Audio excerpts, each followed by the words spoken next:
Vai pamanījāt neordināras vietas, kur TV līdz šim neesat skatījusies?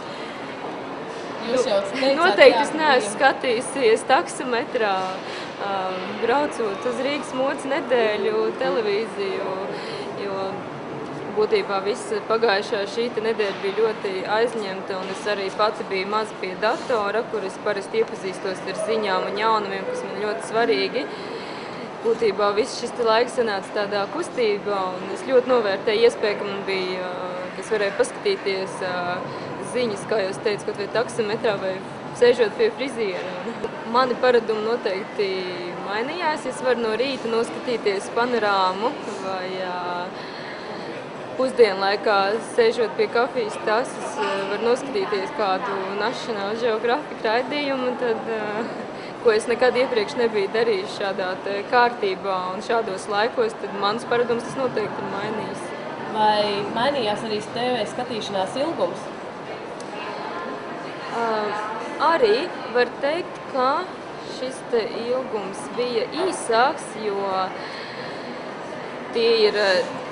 es jau skatījos brīžos, kad man nebija nekas cits jādara, vai es kaut ko gaidīju, vai kaut kur brauc, līdz ar to tās 15 minūtes vai pat 10 minūtes, ko parasti mājās, piemēram, pie televīzijas var pavadīt stundām. Līdz ar to tie ir mazāki brīži, bet tie ir vairāk biežāki, un tas raidījumu klāsts ir daudz dinamiskāks un dažādāks, ko var aptvert skatoties. Un vai zinot to, ka iespējams šo televīziju skatīties planšetēs un vietāluņos, vai jūs arī turpināsiet to izmantot?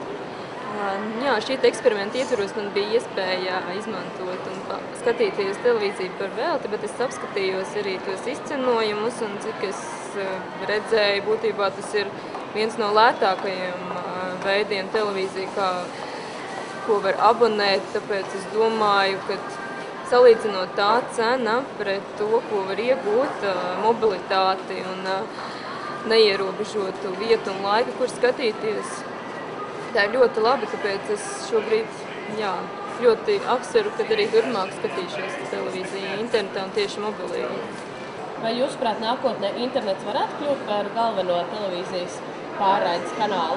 Es domāju noteikti, jo mūsdienu paudze visvairāk laika arī pavada pie datoriem un internetā, gan darba, gan studiju ietveros, gan arī ikdienā.